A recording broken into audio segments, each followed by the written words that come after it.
দেন question number 5, question number 5 এ বলেছে যে অফসেট রড, ক্রস স্টাব, ঝান্ডি এবং হোয়াইটস এটার উপরে শর্ট নোট লিখতে হবে। তো 4 নম্বরে আমরা অলরেডি যতগুলো ইনস্ট্রুমেন্ট, ইকুইপমেন্ট এবং টুলস লাগছে সবগুলোই আমরা অলরেডি পড়ছি। তো এই ইনস্ট্রুমেন্টগুলোর মধ্যে যে কোনো 4টা তোমাকে দিয়ে দিবে। তো আমরা প্রত্যেকটা ইনস্ট্রুমেন্ট বাস্তবে দেখব এবং প্রত্যেকটা ইনস্ট্রুমেন্টের কি কি বৈশিষ্ট্য আছে সেগুলা দেখব, তাহলে আমাদের কোশ্চেনটা মনে রাখা ইজি হবে। তাহলে প্রত্যেকটা ইনস্ট্রুমেন্টের লিস্ট ধরে ধরে আমরা ইনস্ট্রুমেন্টগুলোকে দেখি, দেন এখান থেকে দেখব এগুলার অ্যান্সারটা কিভাবে লিখতে হবে।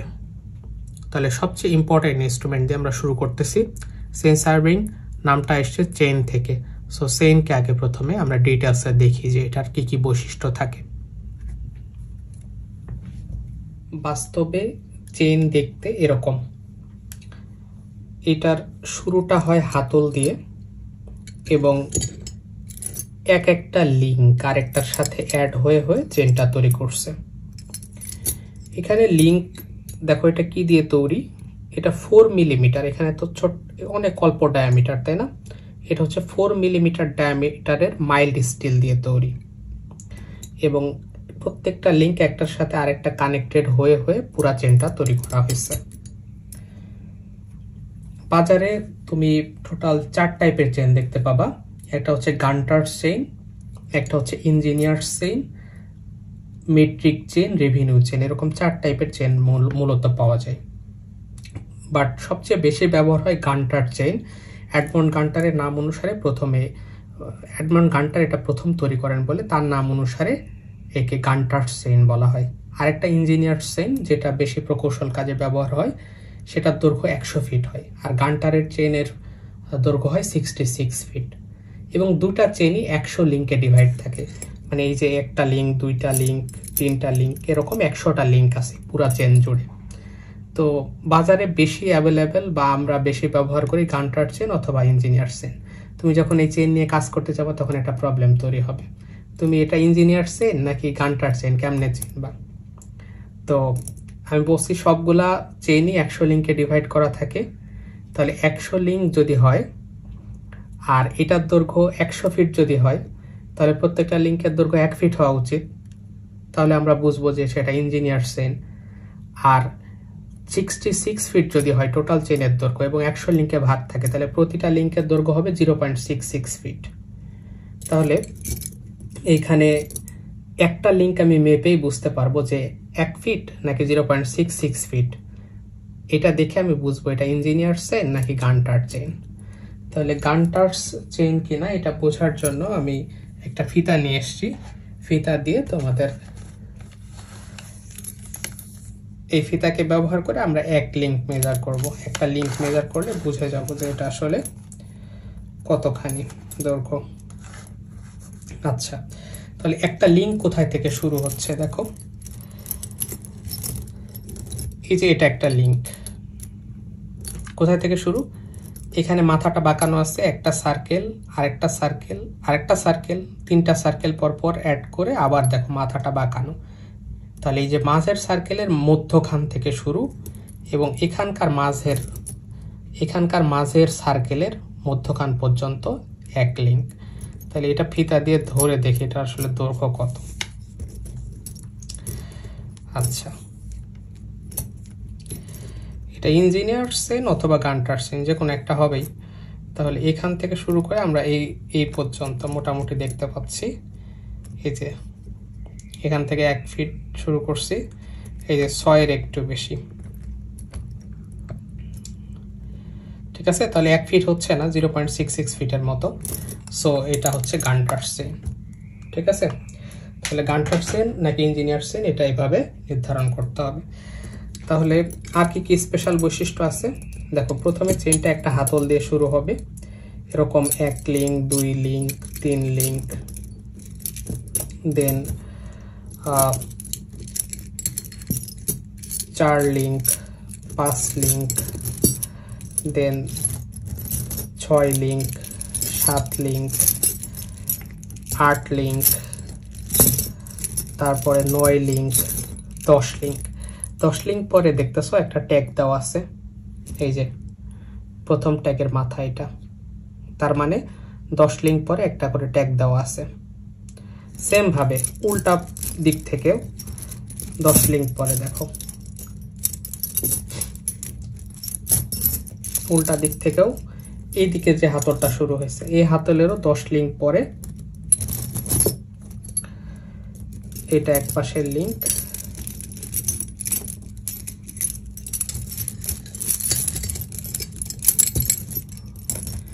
সেম ভাবে এটা গুনে আসি এই পাশের হাতল, এই যে 1 2 3 4 5 6 7 8 9 এবং 10, এই 10 লিঙ্ক পরে দেখো আরেকটা ট্যাগ। সো দুই মাথা থেকে প্রথম এক লিঙ্ক পরে এই যে এই ট্যাগটা থাক, 10 লিঙ্ক পরে এই ট্যাগ, এই মাথা থেকেও 10 লিঙ্ক পরে এই ট্যাগ, আরেক মাথা থেকেও 10 লিঙ্ক পরে এরকম এক মাথা বিশিষ্ট ট্যাগ, এই যে দুই মাথা বিশিষ্ট ট্যাগ। এটাও এদিক থেকে 20 লিঙ্ক পরে যে এটা ট্যাগ, ওই মাথা থেকেও 20 লিঙ্ক পরে এরকম একটা ট্যাগ দেখতে পাবা। সেম ভাবে এই যে দেখো 3 মাথাওয়ালা ট্যাগ থাকবে, এদিক থেকে 30 লিঙ্ক পরে, ওই দিক থেকেও 30 লিঙ্ক পরে। এই যে দেখো দুইটা ট্যাগ দেখতে পাচ্ছ, ওই দিক থেকে 30, এদিক থেকে 30 এর পরে। এরপরে এখানে আরেকটা ট্যাগ আছে দেখো, এই যে 4টা মাথা, তার মানে কি 40 লিঙ্ক পরে, এদিক থেকে 40 লিঙ্ক, ওদিক থেকে 40 লিঙ্ক পরে। আর লাস্টে মাঝে থাকে এই যে এই ট্যাগটা, এটা 5 নাম্বার ট্যাগ। তার মানে তুমি কি বুঝতেছো, এদিক থেকে 1 2 3 4 এবং মাঝে এটা 5, আবার এদিক থেকে 1 দাঁতওয়ালা, 2 দাঁতওয়ালা, 3 দাঁতওয়ালা, 4 দাঁতওয়ালা এবং লাস্টে যে 5 গোল এটা। সো টোটাল 9টা ট্যাগ হয়, তাহলে এরকম 9টা ট্যাগ আছে পুরাটা জুড়ে, শুরুতে হাতল শেষে হাতল। এবং এটা কেন ইউজ করা হয়, এই যে এটা তো ফিতা, ফিতা দিয়েও তো আমরা দৈর্ঘ্য মেজার করতে পারি, এই যে এই ফিতা ইউজ করে। কিন্তু কেন করা হয় না, কারণ এই ফিতা খুবই পাতলা হওয়ার কারণে অনেক লম্বা ডিস্টেন্স মেজার করতে গেলে এটা এরকম বিভিন্ন কারণে বেঁকে যেতে পারে। কোনো একটা গাছের সাথে লাগছে, দেখবা যে এরকম স্যাগ হয়ে বসে আছে, বাতাস হয়েছে দেখবা যে এরকম ঢিল হয়ে গেছে বা একদিকে উড়ে চলে গেছে, একটু ঢিল দিয়ে রাখছো দেখবে যে এরকম বেঁকে গেছে। সো বিভিন্ন কারণে অনেক লম্বা ডিস্টেন্স মেজার করার কাজে চেইন ইউজ করা হয়। আর ফিতা ব্যবহার করা হয় অফসেট, ছোট ডিস্টেন্স মেজার করার ক্ষেত্রে, অফসেট নেওয়ার ক্ষেত্রে এই ফিতা ইউজ করা হবে। এটা চেইন সার্ভিং এর একটা ইকুইপমেন্ট, যেটার স্পেশাল বৈশিষ্ট্য হচ্ছে এটার কাঠ দিয়ে তৈরি এবং এটার এক মাথায় লোহার নাল লাগানো থাকে, এটা যেটা দিয়ে মাটিতে ইজিলি ইনসার্ট করা যায়। এবং এটাতে কালার করা থাকে বিভিন্ন, দেখো রেড কালার, তারপরে হোয়াইট কালার, তারপরে ব্লু কালার, দেন আবার হোয়াইট ব্লু রেড এরকম কালার করা থাকে, যাতে এটা অনেক দূর থেকে ভিজিবল হয়। এবং মাটিতে ইনসার্ট করার জন্য এই যে লোহার নাল বা আয়রন শু লাগানো থাকে। আর এটার বডিটা হচ্ছে গোলাকার, এটা গোলাকারও হতে পারে, আবার ষড়ভুজ আকৃতির বা হেক্সাগোনালও হতে পারে। এটা স্টেশন মার্কিং করতে ইউজ করা হয় এবং অনেক দূর থেকে ভিজিবল যাতে হয় বা অনেক দূর থেকে দেখা যায়, এই জন্য এরকম কালার ব্যান্ড দেওয়া থাকে। এই ইনস্ট্রুমেন্টটাকে অ্যারো বা লোহার তীর বলে। তো অ্যারোর স্পেশাল বৈশিষ্ট্যটা হচ্ছে এটা 4 মিলিমিটার মাইল্ড স্টিল দিয়ে তৈরি, এই যে এটা তো সার্কুলার বডিটা, সো এটা 4 মিলিমিটার মাইল্ড স্টিল দিয়ে তৈরি। এটার কাজ হচ্ছে স্টেশন মার্কিং করা। কোনো একটা মাটিতে, পাথুরে মাটি যদি হয় তাহলে এটা সুচালো হওয়ার কারণে ইজিলি মাটিতে বসানো যায়। দেখো মাথাটা সুচালো। রেঞ্জিং রডের পরিবর্তে এটা অনেক সময় ইউজ করা হয় মাটি যদি অনেক পাথুরে বা শক্ত হয়। এটা এরকম ভাবে আসার পরে এখানে মাথা তৈরি করছে যাতে আমরা ইজিলি এটাকে ধরে মাটিতে বসিয়ে দিতে পারি। এটা ত্রিভুজাকৃতির হয়, অনেক সময় সার্কুলারও হয়। তাহলে এটা একটা ইনস্ট্রুমেন্ট স্টেশন মার্কিং এর জন্য। এই ইনস্ট্রুমেন্টটার নাম হচ্ছে অপটিক্যাল স্কোয়ার। অপটিক্যাল স্কোয়ারের একটা স্পেশাল বৈশিষ্ট্য হচ্ছে এর ভিতরে দুটো আয়না লাগানো থাকে। দেখো এখানে একটা আয়না, এ পাশে আরেকটা আয়না। এই দুটো আয়না পরস্পর 45 ডিগ্রি অ্যাঙ্গেলে বসানো থাকে। এটা দ্বারা লম্ব স্থাপন করা যায়, অর্থাৎ একটা গাছের গোড়া থেকে চেন লাইন এর কোন পয়েন্টে, চেন লাইনের কোন পয়েন্টে একটা গাছের গোড়া থেকে চেন লাইনের কোন পয়েন্টে লম্ব, সেই পয়েন্টটা খুঁজে বের করতে এটা হেল্প করবে। ঠিক আছে, উপরের দিকে দেখো একটা ফাঁকা জায়গা, এখানে ফাঁকা জায়গা আছে, আর এটা হচ্ছে সেই অপটিক্যাল স্কোয়ার। এই ইনস্ট্রুমেন্টটাও তোমরা লিস্টের মধ্যে ছিল। এই ইনস্ট্রুমেন্টটার নাম হচ্ছে প্লাম বব বা বাংলায় এটাকে ওলন বলে। এটার আকৃতিটা দেখো, উপরে সার্কেল, ধীরে ধীরে সার্কেলের ব্যাসটা কমে আসছে এবং ফাইনালি একটা টপ পয়েন্ট তৈরি হয়েছে। তো এটাকে বলে গোচাকৃতি বা ডোম শেপ। তো এটা কি কাজে ইউজ করা হয়? তোমরা এটা বাস্তবে দেখবা যে রাজমিস্ত্রিরা এটা বেশি ইউজ করে, মেশনারি ওয়ার্ক যারা করে। তো এটার স্পেশাল বৈশিষ্ট্যটা হচ্ছে এটাকে তুমি যদি ঝুলিয়ে দাও কোনো একটা পয়েন্ট থেকে, একদম এটার ভরের কারণে একদম ভার্টিক্যাল হয়ে থাকবে। সো নিচের এই পয়েন্টের একদম নিচে এই মাথাটা থাকবে, অর্থাৎ এখানে যেখান থেকে ঝুলিয়েছো এই মাথা থেকে শুরু করে এই মাথাটা একদম ওই পয়েন্টটাই নির্দেশ করবে, নিচের যে পয়েন্ট। অর্থাৎ উপরের কোনো পয়েন্টকে ভূমিতে স্থাপন করতে অথবা ভূমির কোনো পয়েন্টকে উপরের কোনো একটা পয়েন্টে স্থানান্তর করতে এটা ইউজ করা হয়, অথবা কোনো জিনিস একদম ভার্টিক্যাল আছে কিনা এটা চেক করতে ওটা ব্যবহার করা হয়। এটার নাম হচ্ছে ওলন। এটা একটা চেইন সার্ভের ইম্পর্টেন্ট ইনস্ট্রুমেন্ট। সকল মেইন ইনস্ট্রুমেন্টের সাথে তাহলে আমাদের পরিচয় হয়েছে। এখন ইনস্ট্রুমেন্টগুলো প্রত্যেকটা 1 বাই 1 কিভাবে লিখবো এটা দেখতে হবে। তো টিকা মূলত এখানে জানতে চেয়েছে চারটার, একটা হচ্ছে অফসেট রড, ক্রস স্টাফ, ঝান্ডি এবং হোয়াইটস। এটা 15 সালে আসছিল ঢাকা বোর্ডে। কিন্তু তোমাকে যে কোনো ইনস্ট্রুমেন্টেরই শর্ট নোট জানতে চাইতে পারে, এর চারটার পরিবর্তে অন্য কোনো ইনস্ট্রুমেন্ট দিতেই পারে। সো আমাকে প্রত্যেকটা সম্পর্কে ইনফরমেশনগুলো জেনে রাখতে হবে। তাহলে আমরা শিকল দিয়ে শুরু করতেছি। শিকলের মধ্যে তোমরা জানো যে বাজারে 4 টাইপের শিকল পাওয়া যায়। একটা হচ্ছে গান্টার্স চেইন, আর একটা হচ্ছে প্রকৌশলীর শিকল, মেট্রিক শিকল, আর একটা হচ্ছে রেভিনিউ শিকল। 4টা টাইপের। প্রথমে গান্টার্স চেইন সম্পর্কে বিস্তারিত এখানে লেখা আছে। শর্ট নোটটা মোটামুটি আইডিয়া রাখবে। এই কোশ্চেনটা তেমন ইম্পর্টেন্ট না, বাট এখানে আমি বলে দিচ্ছি, তোমার মনে থাকবে অনেক কিছুই। দেখো, শিকল 4 মিলিমিটার গ্যালভানাইজড মাইল্ড স্টিল দিয়ে তৈরি হয়। এটা আমি যখন শিকল দেখাচ্ছিলাম তখন তোমাদের দেখাইছিলাম যে 4 মিলিমিটার ব্যাসের গ্যালভানাইজড মাইল্ড স্টিল দিয়ে এটা তৈরি। এটা বিশেষভাবে জোড়া দিয়ে তৈরি করা হয়। গান্টার চেইন কেন নাম? কারণ মিস্টার এডমন্ড গান্টার প্রথম এটা তৈরি করছেন, তার নাম অনুসারে এটা নামকরণ করা হয়েছে। এটার দৈর্ঘ্য 66 ফিট, এটা মনে রাখবা। এখানে আরেকটা মনে রাখতে পারো 22 গজ, মানে 1 গজ সমান 3 ফিট হয়। ঠিক আছে, 22 গজ এই জন্য 66 ফিট হয়ে গেছে। 1 গজ সমান 3 ফিট, অথবা তুমি শুধু 66 ফুট এটাই মনে রাখতে পারো, যা সমান 100টি ভাগে বিভক্ত হয়। প্রত্যেক ভাগকে এক লিঙ্ক বলা হয়, তোমাদের দেখিয়েছিলাম এক লিঙ্ক। তাহলে 66 ফিট টোটাল লেন্থ হচ্ছে 66 ফিট, আর 100টা লিঙ্ক আছে। তাহলে 66কে 100 দ্বারা ভাগ করলে কত হয়? 0.66 ফিট। লিঙ্ক কতটুকু দেখো, এই যে এখানে সার্কেল দেখতে পাচ্ছ, এই সার্কেলের মধ্যখান থেকে এই সার্কেলের মধ্যখান, এটা হচ্ছে এক লিঙ্ক। ঠিক আছে, এখানে একটা ছবি দেওয়া আছে, তুমি চাইলে ছবিটা আঁকতে পারো, না আঁকলেও কোনো প্রবলেম নাই।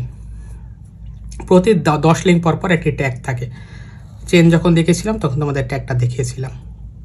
এই যে এরকম 10টা লিঙ্ক পরে একটা এই যে ট্যাগ থাকবে, মাথার দিকে একটা এরকম পয়েন্ট থাকবে।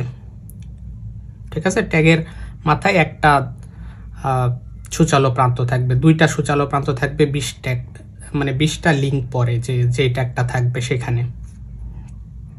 প্রান্তদ্বয়ে হাতল আছে, এখানে একটা হাতল, এখানে একটা হাতল। তাহলে 10 লিঙ্ক পরে একটা ট্যাগ, ওই দিক থেকে 10 লিঙ্ক পরে একটা ট্যাগ, এভাবে আমি তোমাদের দেখিয়েছিলাম। টোটাল 9টা ট্যাগ থাকে। তাহলে 9টি ফুলি থাকবে। ফুলির উপরে বাংলা, এটাকে ট্যাগের বাংলা হচ্ছে ফুলি। 10, 20, 30, 40, 50, মাঝেরটাতে 50 লেখা থাকবে। আবার এদিক থেকে 10, 20, 30, 40, 50, এই মাঝের 50টা দুই দিক থেকেই কমন, সো 9টা হয়ে যাচ্ছে ট্যাগ। তাহলে এভাবে লিখে দিবা জাস্ট। প্রকৌশলী শিকল একদম সেম জিনিস, 4 মিলিমিটারে গ্যালভানাইজড মাইল্ড স্টিল দিয়ে তৈরি। এরপরের পেজ, শুধু পার্থক্য দৈর্ঘ্যে। এটার টোটাল দৈর্ঘ্য হচ্ছে 100 ফুট। তাহলে 100 ফুট যদি হয়, আবার 100 লিঙ্কে ভাগ থাকে, লিঙ্ক সংখ্যা সমান, তাহলে 100 ফিট আর 100 লিঙ্ক, তাহলে প্রত্যেকটা লিঙ্কের দৈর্ঘ্য 1 ফিট। ঠিক আছে, তাই বলছে প্রতি লিঙ্কের দৈর্ঘ্য 1 ফুট। আবার ট্যাগগুলো সেম ভাবে দেওয়া থাকে, প্রতি 10 লিঙ্ক পর পর ট্যাগ দেওয়া থাকবে, 10, 20, 30, 40, মাঝেরটাতে 50 লেখা থাকবে, 50টা মাঝে থাকবে। যেহেতু এটা ফিটে মাপ নেওয়া হয়, সো এফপিএস পদ্ধতি বা ফিট পাউন্ড সেকেন্ড, এই পদ্ধতিতে রৈখিক মাপ গ্রহণের ক্ষেত্রে এই শিকলটা বেশি ব্যবহার করা হয়, প্রকৌশল কাজে বেশি ব্যবহার হয়। ধরো তুমি একটা বাড়ি বানাবা বা রাস্তা নির্মাণ করতেছো, কোন দিক দিয়ে যাবে, এ ধরনের সার্ভে কাজে ফিটে মাপ নেওয়ার ক্ষেত্রে এই শিকলটা খুবই কাজের। এই দুটাই মেইনলি ইউজ হয়। মেট্রিক চেন এটা খুবই কম ইউজ হয়। এটাও 4 মিলিমিটার গ্যালভানাইজড মাইল্ড স্টিল দিয়ে তৈরি। এটা বাজারে তুমি 5 মিটার দৈর্ঘ্যেরও পাবা, 10 মিটার, 20 মিটার দৈর্ঘ্যেরও পাওয়া যায়, 30 মিটার দৈর্ঘ্যেরও পাওয়া যায়। তাহলে 5 থেকে শুরু, 5, 10, 20, 30। 20 মিটার যেটা দৈর্ঘ্যের চেন বাজারে পাওয়া যায় সেটা 100টা লিঙ্ক থাকে, আর 30 মিটারেরটা 150 লিঙ্কে ভাগ থাকে। ঠিক আছে, জাস্ট এটা মনে রাখবা তথ্যটা। চিত্র চাইলে আঁকতেও পারো, না আঁকতেও পারো, এটা কঠিন হয়ে যাবে তোমাদের জন্য। এরপরে ফিতা।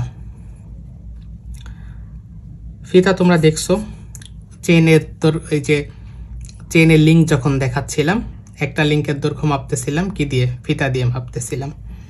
তো ফিতা বাজারে বিভিন্ন টাইপের পাওয়া যায়। কাপড়ের ফিতা অনেক আগে ব্যবহার হতো, কাপড় দিয়ে তৈরি হতো। তারপরে ধাতব ফিতা বা ফাইবার গ্লাস ফিতা, ওই যে ফিতার মধ্যে ফাইবার গ্লাস দেওয়া থাকে। ইস্পাতের ফিতাও পাওয়া যায়, ইনভারের ফিতা পাওয়া যায়, এটা একটা সংকর ধাতু ইনভার। তো তুমি এই 4টা নাম মনে রাখবা, বাজারে এই 4 টাইপের ফিতা পাওয়া যায়। আর ছোট্ট করে একটু বর্ণনাটাও একটু দেখে রাখো। 12 মিলিমিটার চওড়া লিনেনের কাপড় দিয়ে তৈরি হয়। তারপরে বলা আছে এতে মিটার এবং সেন্টিমিটারে দাগ কাটা থাকে, জোরে টানলে লম্বা হতে পারে, পাক খেয়ে জট বেঁধে যেতে পারে বলে জরিপ কাজের ব্যবহার কম। মানে জোরে টানলে এটা লম্বা হয়ে যাবে, কারণ প্লাস্টিকের ফিতা লম্বা হয়ে যেতে পারে, আবার পাক খেয়ে জট বেঁধে যেতে পারে বলে এটা জরিপ কাজে কম ব্যবহার করা হয়। তবে ছোটখাটো মাপ অফসেট নেওয়া হয়। তোমাদের বলেছিলাম যে অফসেট কি, ছোট দৈর্ঘ্য না, মানে অল্প এক চেন লাইন থেকে কত দূরে গাছ আছে, অফসেট নিতে হবে, খুবই অল্প ডিস্টেন্স। সো এক্ষেত্রে এটা ব্যবহার করা হয়। তাহলে এইটা হলো। এরপরে ধাতব ফিতা। এটা পিতল বা তামার সূক্ষ্ম তার দিয়ে তৈরি করা হয়। তাহলে পিতল বা তামা, এটা মনে রাখবা। জাস্ট কি পয়েন্টগুলো মনে রাখবা, তাহলে নিজের মতো করে লিখতে পারবা। এটি টানলে লম্বা হয় না, আবার পাকও পড়ে না, তাই সাধারণ লিনেনের ফিতা অপেক্ষা এটা ভালো। সো ধাতব ফিতাটা বেটার। তবে গুরুত্বপূর্ণ নিখুঁত মাপের ক্ষেত্রে এটা ব্যবহার হয় না, এই যে অফসেট মাপার ক্ষেত্রে এটা ব্যবহার করা হয়। তাহলে সেম কথাটাই বলে তোমরা এটা শেষ করতে পারবা। তাহলে এটা গেল ধাতব ফিতা। এরপরে ইস্পাতের ফিতা। ইস্পাতের ফিতা কি, ইস্পাতের পাত দিয়ে তৈরি, চওড়া ইস্পাতের পাত দিয়ে তৈরি। কতখানি চওড়া এটা মনে না রাখলেও চলবে, 6 মিলিমিটার থেকে 10 মিলিমিটার মনে রাখতে পারো চাইলে। নিখুঁত মাপ গ্রহণের ক্ষেত্রে ইস্পাতের ফিতা ব্যবহার করা হয়। এটা চামড়া বা প্লাস্টিকের কেসে রাখা হয়। সিম্পল কথা, মনে থাকবে তোমাদের। এরপরে কি, ইনভার ফিতা। ইনভার হচ্ছে ইস্পাত এবং নিকেল, এটার একটা সংকর ধাতু। 36% নিকেল আর বাকিটুক, ঠিক আছে। তাহলে কতটুকু হবে, 64%। এটা হচ্ছে ইস্পাত, স্টিল।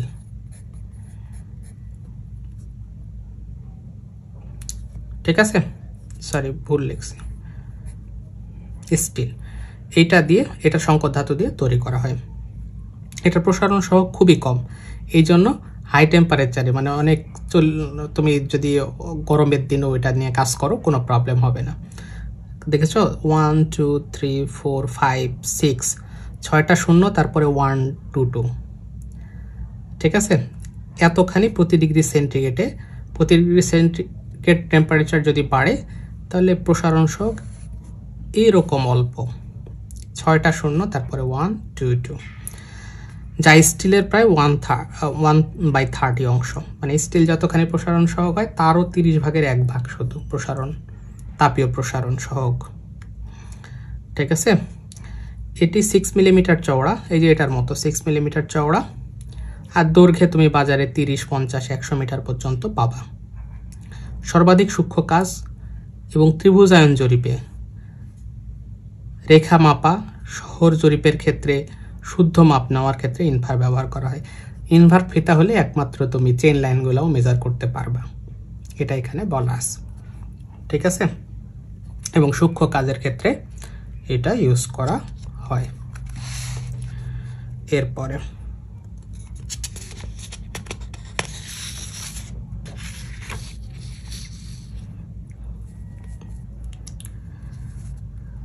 নেক্সট হচ্ছে রেঞ্জিং রড। তোমাদের আমি এই যে এটা হচ্ছে ইনভারের ফিতা। রেঞ্জিং রডের এটার পিকচার তোমাদের আমি দেখিয়েছিলাম। এটা কি হয়, শিশু, পাইন, দেবদারু কাঠের তৈরি হয়, সরু আঁশযুক্ত এবং ভালোভাবে ঋতু সহনকৃত, মানে পানিতে ডুবাই রেখে ওটার স্যাপ বের করে নিয়ে, যাতে স্যাপ বের করে নিয়ে কাঠকে অনেক ইয়া করা হয় না, স্টেবিলাইজ করা হয়। তো তুমি একটা কাঠ দিয়ে সরাসরি বানাইলে ওটা বেঁকে যাবে, ওই জন্য পানিতে ডুবিয়ে রাখা হয় যাতে ওর ভিতরে স্যাপগুলো বের হয়ে আসে। তারপরে পানিটা সিজনকৃত হয় বা ঋতু সহনকৃত করা হয়। সেগুন, পাইন, শিশু, দেবদারু কাঠের এটা তৈরি হয়। এটা সার্কুলার হয়, এই যে বডিটা দেখছো না গোলাকার, তাহলে 2.5 সেন্টিমিটার থেকে 3 সেন্টিমিটার ব্যাসের হয়। এটা গোলাকারও হতে পারে, অষ্টভুজাকৃতিরও হতে পারে। এটা দৈর্ঘ্য 2 মিটার থেকে 3 মিটার পর্যন্ত হয়। রেঞ্জিং রডের গায়ে সাদা কালো এরকম পট্টি দেওয়া থাকতে পারে, ব্যান্ড দেওয়া থাকে, দূর থেকে যাতে স্পষ্টভাবে দেখা যায়। এটা 20 সেন্টিমিটার চওড়া, মানে এখান থেকে এটা 20 সেন্টিমিটার, তারপরে আবার 20 সেন্টিমিটার। এভাবে সাদা কালো বা লাল সাদা কালো রঙের পট্টি দেওয়া থাকে বা ব্যান্ড দেওয়া থাকে। মাটিতে সহজে বসানোর জন্য 25 সেন্টিমিটার দৈর্ঘ্যের, এখানে এই যে এখান থেকে মাথাটা সূচালো হয় এবং এখানে লোহার নাল বা আয়রন শু লাগানো থাকে, এটা তোমাদের দেখিয়েছিলাম। এটা রেঞ্জিং এর কাজে ব্যবহার হয়। শিকল রেখাকে রেঞ্জিং বা সমরেখ করার কাজে এটি ব্যবহার হয়, বা স্টেশন বিন্দুকে চিহ্নিত করা। ঠিক আছে, স্টেশন বিন্দু চিহ্নিতকরণ করার কাজে ব্যবহার হয়। এটা কিরকম আমি বোঝানোর জন্য আগের চিত্রটা বের করি।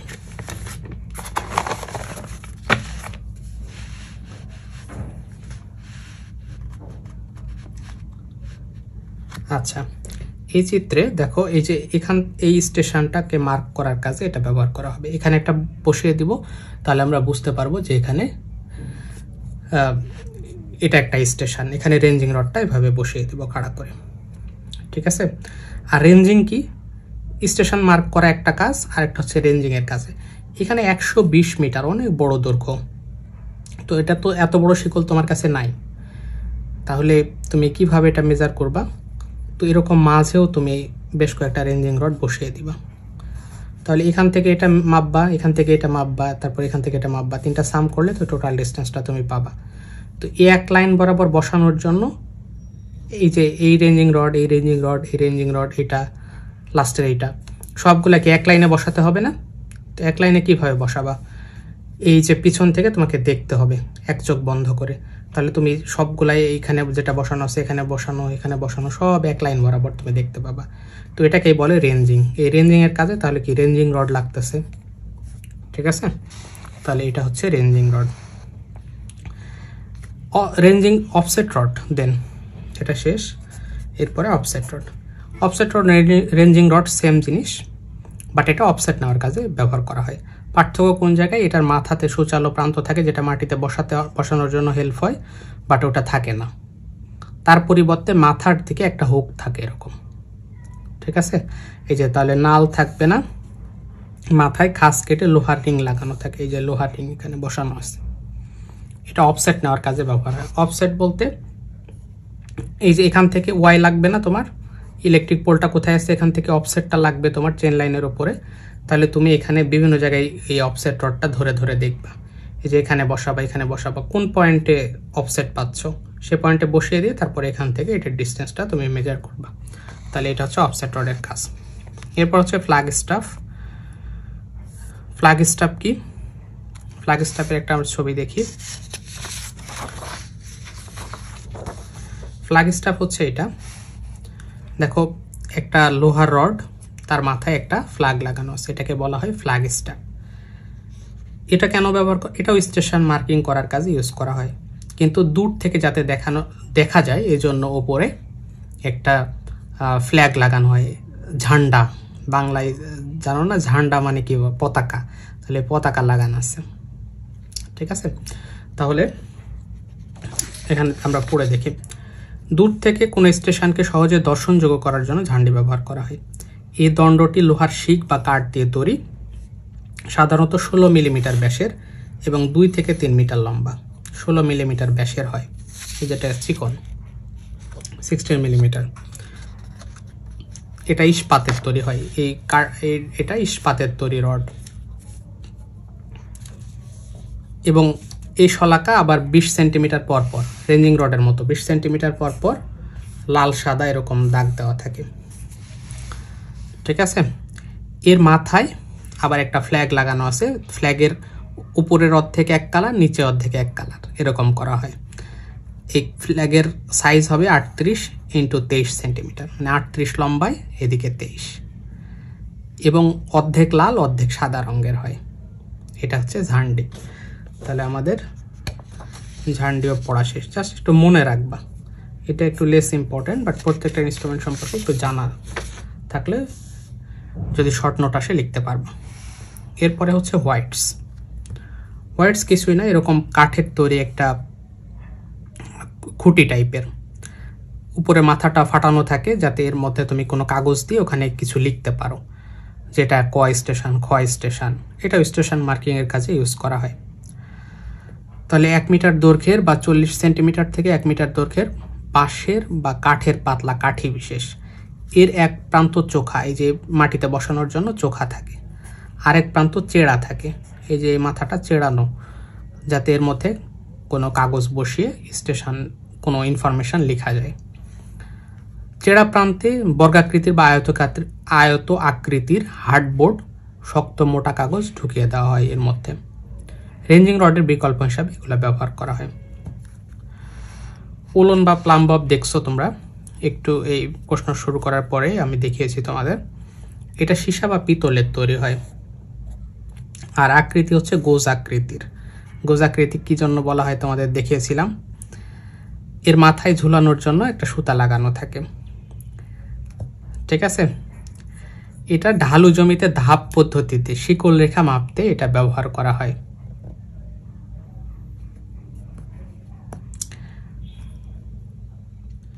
ধাপ পদ্ধতি বিষয়টা কি? এই যে এখানে লেখা আছে, আবার দেখি আমরা, ঢালু জমিতে ধাপ পদ্ধতিতে শিকল রেখা মাপতে এটি ব্যবহার করা হয়। কিরকম? এই যে প্লাম্বব, এই প্লাম্ববটা ধরো এখানে একটা পাহাড় আছে, এপাশে একটা পাহাড়, তোমাকে বলেছে এই পাহাড়ের মাথা থেকে এই পাহাড়ের মাথা পর্যন্ত ডিস্টেন্সটা মেজার করে দেখাও। তখন কি তুমি ডিরেক্ট, তোমার কাছে একটা 25 ফিটের ফিতা আছে, কিভাবে মাপবা? 25 ফিট দিয়ে তো এই মাথা থেকে এই মাথা তুমি মাপতে পারতেছ না। এখানে টোটাল ধরো 200 ফিট, এটা কেমন? 25 ফিট দিয়ে তো তুমি মেজার করতে পারবা না। তাহলে কিভাবে মেজার করা পসিবল? দেখো, তুমি এখান থেকে এতটুকু মাপলা, তারপরে ওই পয়েন্ট থেকে একদম ভূমিতে কোন পয়েন্ট এটা বের করলা প্লাম্বব দিয়ে, আবার এই পয়েন্ট থেকে এই ডিস্টেন্স কত, তারপরে এখান থেকে তুমি এই পয়েন্টটা বের করে নিলা ভূমির উপরে কোন পয়েন্ট, তাহলে কি স্ট্রেট ডিস্টেন্স পাইলা না? তারপর আবার ভূমির উপর এখান থেকে এতটুকু মেজার করলা, তারপর আবার ভূমিতে পয়েন্টটা বের করলা, তারপর এখান থেকে এইটা, এই সব 25 যোগ করলে তুমি ফাইনালি 200 ফিট পাবা। বুঝতে পারছো? কিন্তু তুমি যদি এই দিক দিয়ে ফিতা ফেলে মাপতে শুরু করো তাহলে তুমি 208 ফিট গ্রাউন্ড বরাবর পাবা, মানে অনেক বড় ডিস্টেন্স তুমি মেজার করো। বা ডিরেক্ট হরিজন্টাল ডিস্টেন্স, এই পয়েন্ট থেকে এই পয়েন্টের ডিস্টেন্স কতটুকু, এটা তুমি যদি মাপতে চাও তাহলে তোমাকে ধাপ পদ্ধতি ব্যবহার করতে হবে। এই যে 1 ধাপ 2 ধাপ 3 ধাপ, এভাবে ধাপ পদ্ধতি ব্যবহার করে টোটাল ডিস্টেন্সটা মাপতে হবে, ঠিক ঠিক আছে, তাহলে এই প্লাম্ব বব এভাবে ব্যবহার করা যায়। আর একটা হচ্ছে থিওডোলাইট বা প্লেন টেবিল জরিপে ভূমিতে স্টেশন বিন্দু চিহ্নিত করার কাজে উলন ব্যবহার করা হয়। তাহলে ভূমিতে স্টেশন বিন্দু কিভাবে চিহ্নিত করা যায়? ধরো প্লেন টেবিল, এই যে এখানে ট্রাইপড দেখতেছো, 3টা পা লাগানো আছে একটা টেবিলের। এই টেবিলের একদম 3টা পা যেখানে সেট করছে এক জায়গায় হয়েছে, সেটার মধ্যবিন্দুটা কোন একটা স্টেশনের উপরে রাখতে হবে।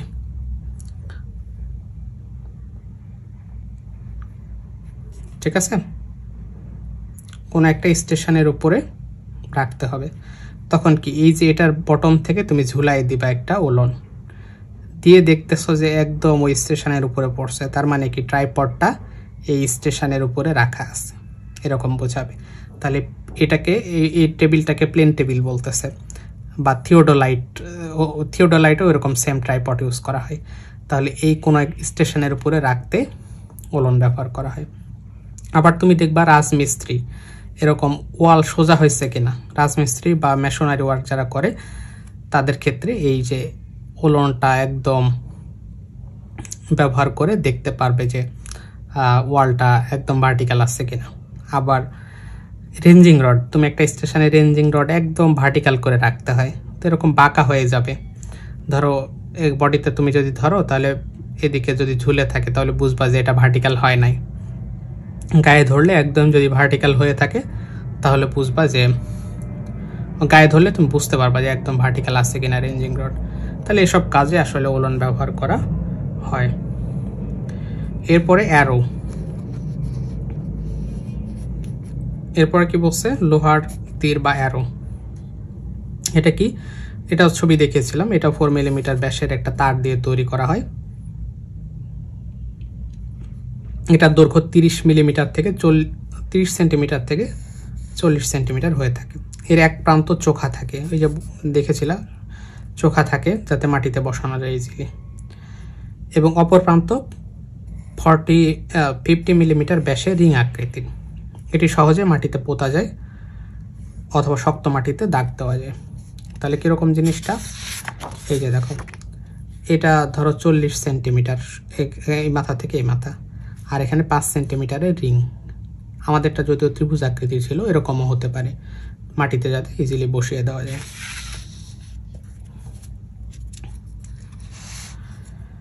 এরপরে 9 নম্বর ইনস্ট্রুমেন্ট।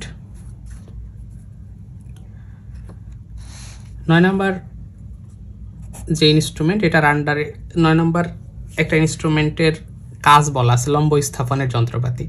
লম্ব স্থাপনের জন্য তুমি বেশ কয়েকটা ইনস্ট্রুমেন্ট ইউজ করতে পারো, যে কোনোটা ইউজ করা যায়।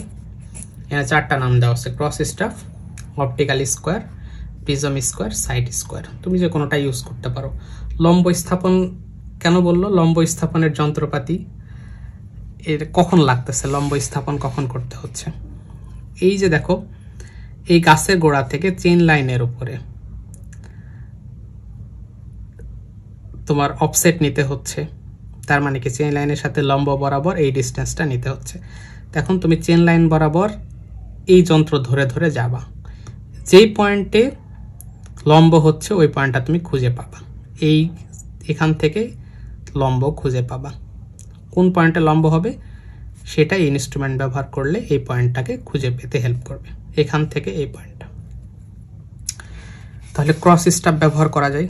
তাহলে ক্রস স্টাফের ছবি দেখো, এই যে এটা হচ্ছে ক্রস স্টাফ। এখানে এটা লোহার তৈরি হয়, এ পাশে দেখো একটা ছিদ্র আছে, এ পাশে একটা ছিদ্র আছে।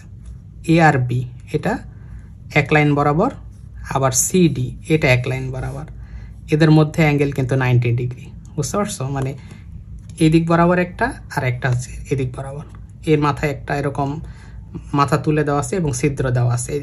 এটা দিয়ে তুমি যদি দেখো তাহলে এদিক দেখবা, আর এটা দিয়ে যদি দেখো তাহলে এদিক দেখবা। তো এই ইনস্ট্রুমেন্টটা তুমি এদিক এভাবে ধরে যাচ্ছ, ঠিক আছে? তাহলে এখানে ধরো একটা রেঞ্জিং রড বসানো আছে, এখানে একটা রেঞ্জিং রড বসানো আছে, ঠিক আছে? আর তুমি এইখান থেকে ওই ইনস্ট্রুমেন্টটা ধরে ধরে যাচ্ছ।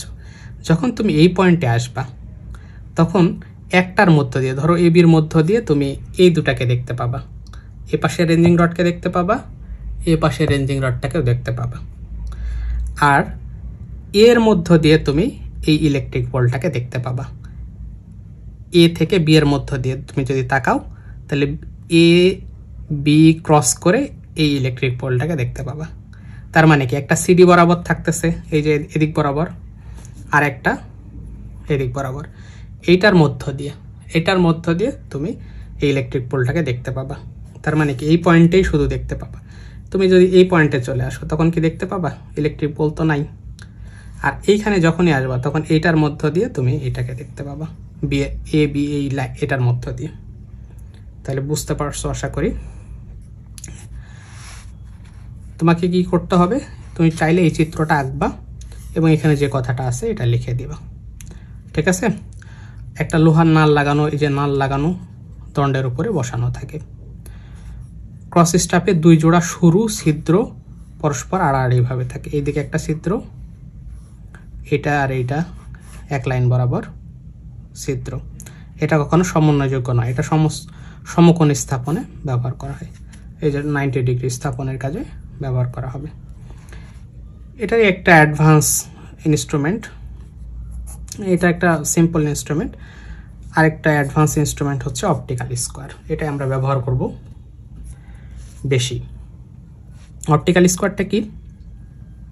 শিকল রেখার কোনো নির্দিষ্ট বিন্দুতে সমকোণ তৈরি করার কাজে, এই সমকোণ তৈরি করার কাজে ইউজ করা হবে, ঠিক আছে? শিকল রেখার বাইরে কোনো বিন্দু বা বস্তু হতে শিকল রেখার যে বিন্দুতে সমকোণ তৈরি হয়েছে তা নির্ধারণের কাজে অপটিক্যাল স্কোয়ার ব্যবহার হয়। তার মানে এই যে ইলেকট্রিক পোল থেকে কোন বিন্দুতে সমকোণ তৈরি হয়েছে এই বিন্দুটা খুঁজে পেতেই অপটিক্যাল স্কোয়ার তোমাকে হেল্প করবে, ঠিক আছে? এটা হচ্ছে 5 সেন্টিমিটার ব্যাসের এবং 1.25 সেন্টিমিটার বেধ বিশিষ্ট ধাতব বাক্স বা ক্যাসকেটের মতো অথবা গোজাকৃতির হয়ে থাকে। তাহলে অপটিক্যাল স্কোয়ারের ছবি দেখলে তুমি বুঝে যাবে জিনিসটা কি আসলে। যেমন দেখো অপটিক্যাল স্কোয়ারটাকে, এটা এই যে সার্কুলার না, এই যে দেখতেছো এটা, সো এখানে তোমাকে বলে দিতে হবে ব্যাস কত, এই সার্কেলের ব্যাসটা কত, আবার এই মাথা থেকে এই মাথার দূরত্ব কত। তাহলে এটা বলছে যে ব্যাস হচ্ছে 5 সেন্টিমিটার। তার মানে এই যে এখানে যে সার্কেল এটা হচ্ছে 5 সেন্টিমিটার ব্যাসের, আর 1.25 বেধ বিশিষ্ট, মানে এখান থেকে শুরু করে এটার ডিস্টেন্স হচ্ছে 1.25। তাহলে এটাকে বলতেছে ক্যাসকেট লাইক ডিভাইস বা গোজাকৃতি বলতেছে, ঠিক আছে? সার্কেল ধীরে ধীরে কমতে থাকলে ওটাকে বলে গোজাকৃতি। তো এখানে 2টা গ্লাস থাকে, যেখানে একটা গ্লাস, এখানে একটা গ্লাস, এটা 45 ডিগ্রি অ্যাঙ্গেলে বসানো থাকে। তো শর্ট নোটটা ছোট করে একটু লিখে দিবা। প্রিজম স্কোয়ার এটারই অ্যাডভান্স আর একটা ইনস্ট্রুমেন্ট যেটা দিয়ে খুব সুন্দরভাবে লম্ব স্থাপন করা যায়। এটা আধুনিক এবং উন্নত মানের সমকোণ স্থাপন যন্ত্র। এর ভিতরে একটা প্রিজম থাকে, পঞ্চভুজ প্রিজম। এটা অপটিক্যাল স্কোয়ারের নীতি ফলো করে এর আগের যে ইনস্ট্রুমেন্ট, বাট এটা একটু অ্যাডভান্স। এখানে কি হবে, তুমি যদি এই অপটিক্যাল স্কোয়ার ধরে ধরে যাও, এর ভিতরে প্রিজম থাকে আর উপরে দিয়ে দেখা যায় সরাসরি পিছনের দিকে। তো তুমি এখানে ধরে ধরে যাচ্ছ, তুমি ডিতে যে রেঞ্জিং রড আছে ওটাকে দেখতে পাবা উপরের মধ্য দিয়ে, ঠিক আছে? আর নিচের মধ্য দিয়ে কি হবে, সরি, এই এখানে একটা প্রিজম বসানো আছে, এখানে একটা প্রিজম বসানো আছে। তো তুমি ধরে ধরে যখন যেতে থাকবা তখন এই পয়েন্টে এসেই এপাশের ইলেকট্রিক পোল থেকে লাইট এসে ঢুকবে আর এটার মধ্য দিয়ে তুমি ওটাকে দেখতে পাবা। তার মানে এই দিক থেকে এসে লাইট ঢুকে প্রিজমের প্রতিফলিত হয়ে তোমার চোখে আসবে। তার মানে তুমি এটার ভিতর তাকালে এদিক থেকে লাইট আসার ফলে তুমি ওই ইলেকট্রিক পোলটাকে দেখতে পাবা শুধু এই পয়েন্টে। তাহলে এদিক থেকে আলো এসে ঢুকবে ইলেকট্রিক, এখানে যখনই তুমি ইনস্ট্রুমেন্টটা নিয়ে যাবা তখন এদিক থেকে ইলেকট্রিক পোলের লাইট, ইলেকট্রিক পোল কোনো কিছু থেকে আলো আসলেই তো আমরা দেখতে পাই, তো ইলেকট্রিক পোল থেকে অবশ্যই লাইট আসবে এবং এটার মধ্যে আমরা দেখতে পাবো ইলেকট্রিক পোলকে। সো এই পয়েন্টটাতেই শুধু দেখা যাবে, বুঝতে পেরেছ? তাহলে এই প্রিজম স্কোয়ার দিয়ে এভাবে কাজ করা যায়। আচ্ছা, আর এটা এই যে প্রিজমটা ঘেরা থাকে বলে, প্রিজম তো এর ভিতরে আছে ইনস্ট্রুমেন্টের ভিতরে, সো এর ভিতরে ধুলাবালি যাওয়ার কোনো সম্ভাবনা নাই।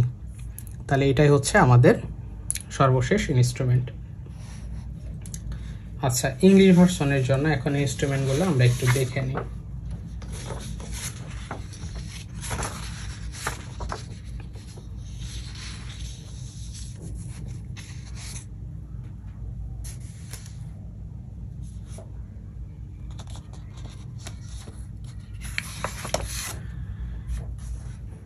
আচ্ছা, সেম ভাবে এটা হচ্ছে এই যে ইনস্ট্রুমেন্টগুলোর মধ্যে Gunter chain, engineer chain, metric chain, revenue chain, just এখান থেকে পড়ে ফেলবা।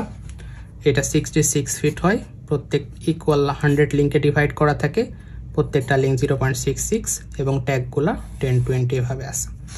ইঞ্জিনিয়ার চেইনের সেম 4 মিলিমিটার মাইল্ড স্টিল দিয়ে তৈরি, 100 ইকুয়াল লিঙ্ক, প্রত্যেকটা 1 ফিট করে, এবং ট্যাগগুলা এভাবে থাকে। এপিএস মেথডে মেজার করতে এটা হেল্প করে। এটা একটা। দেন মেট্রিক চেইন, এই যে 5 মিটার, 10 মিটার, 20 মিটার হয়, 30 মিটার। আর যেটা 20 মিটারে সেটা 100 লিঙ্কে ডিভাইড করা থাকে এবং 30 মিটারেরটা 150 লিঙ্কে ডিভাইড করা থাকে। টেপ বাজারে 4 টাইপের পাওয়া যায়, ক্লথ, মেটালিক বা ফাইবার গ্লাস, স্টিল, ইনভার। প্রত্যেকটার স্পেসিফিকেশনটা দেখে নিবা, ঠিক আছে? দেন এই যে ক্লথ টেপের একটু এক্সপ্লেনেশনটা দেখে নিবা। এরপরে নেক্সট হচ্ছে মেটালিক টেপ। এটা মেটাল দিয়ে তৈরি করা হয়, যে ফিগার দেখতেছো এই যে মেটাল, ঠিক আছে? এটা হচ্ছে ব্রাস বা কপার দিয়ে তৈরি করা হয়। দেন তারপরে হচ্ছে এটা গেল, এটার এক্সপ্লেনেশনটা দেখবা। স্টিল টেপ, এটা স্টিলের তৈরি হয়। আর একটা হচ্ছে ফাইনাল ইনভার, এটা হচ্ছে নিকেল এবং স্টিলের অ্যালয়, 36% নিকেল থাকবে। এটার প্রসারণ সহগ অনেক কম, পার ডিগ্রি সেলসিয়াসে 0, 1, 2, 3, 4, 5, 6, 6টা 0, দেন 1, 2, 2। এটা 1/30 অফ স্টিলের 1/30 পার্ট হচ্ছে প্রসারণ সহগ বা থার্মাল এক্সপানশন। এটা একটু দেখে নেবা। দেন রেঞ্জিং রডের ফিগারটা তোমরা দেখছো, এটার লেন্থ হচ্ছে 2.5 সেন্টিমিটার থেকে 3 সেন্টিমিটার। আর এটা শিশু, পাইন এবং সিডার উড, যে কোনো বা টেক, যে কোনো গাছের উড দিয়ে তৈরি হতে পারে। এটা লেন্থ 2 মিটার থেকে 3 মিটার। দূর থেকে ক্লিয়ার ভিজিবিলিটির জন্য এটাকে 2 সেন্টিমিটার ওয়াইড কালার ব্যান্ড দেওয়া হয়। কিরকম? White black, white red, white black red, এরকম কালার ব্যান্ড দিয়ে দেওয়া হয়। অফসেট রড সেম, শুধু মাথায় একটা আয়রন শুটা থাকবে না, এখানে আয়রন শুটা ছিল। আর বরং এখানে পুলিং এবং পুশিংয়ের জন্য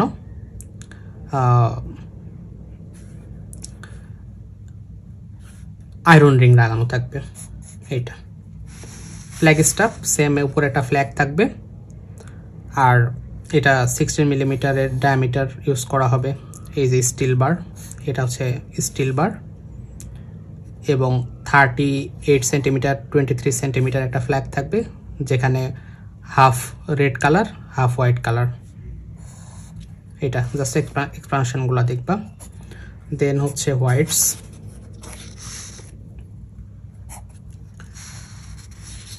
কি? এই যে এরকম একটা ইনস্ট্রুমেন্ট,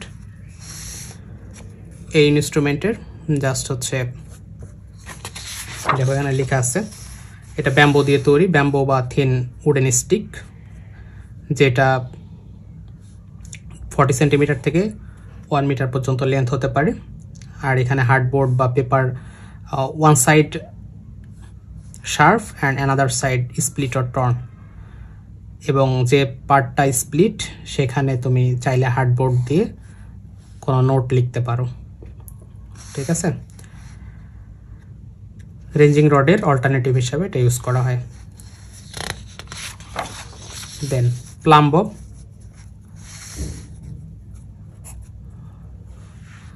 এটা হচ্ছে রাউন্ড ডোম শেপের হয়। দেন এটা স্টেপ মেথডে একটু আগে দেখালাম যে মেজারিং চেন লাইন, স্টেপ মেথডে চেন লাইন মেজার করতে এটা ইউজ করা হয় অন স্লোপিং গ্রাউন্ডে। তারপরে mark the position of station point on the ground in the theodolite and plane table সার্ভেতে, থিওডোলাইট এবং প্লেন টেবিল সার্ভেতে প্লাম্ব অফ স্টেশন মার্ক করতে ইউজ করা হয়, যেটা দেখালাম একটু আগে দেখিয়েছি।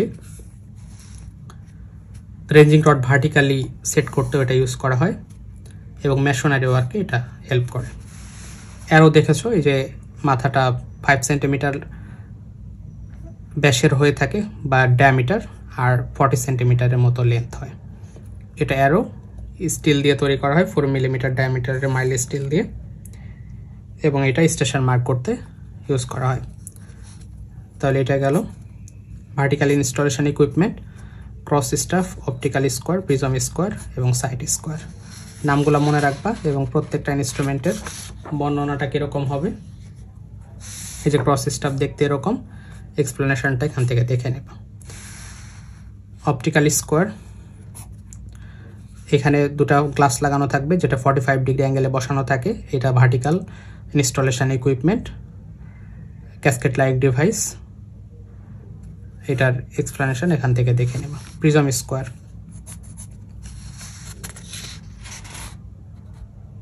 প্রিজম স্কোয়ার হচ্ছে লাস্ট ইনস্ট্রুমেন্ট।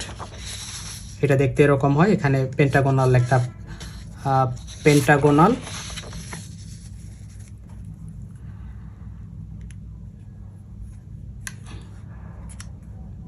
পেন্টাগোনাল এখানে একটা প্রিজম বসানো আছে। আর constructed based on the principle of an optical square, optical স্কোয়ারের প্রিন্সিপাল ফলো করে, এটা অপটিক্যাল স্কোয়ারের প্রিন্সিপাল ফলো করে প্রিজম স্কোয়ার বানানো হয়েছে। জাস্ট আমি বাংলায় যা বলেছি সেটার ইংলিশ এখানে লেখা আছে, জাস্ট একটু পড়ে নিবা তাহলেই হবে। ঠিক আছে, তাহলে এই কোশ্চেনটা এই পর্যন্তই। জাস্ট চারটা আসবে, তোমাকে একটু ছোট করে বর্ণনা লিখবা 2 মার্কের জন্য। এই কোশ্চেনটা একটু লেস ইম্পর্টেন্ট, বাট একটু প্রত্যেকটা সম্পর্কে জেনে রাখলে তোমার জন্য ইজি হবে।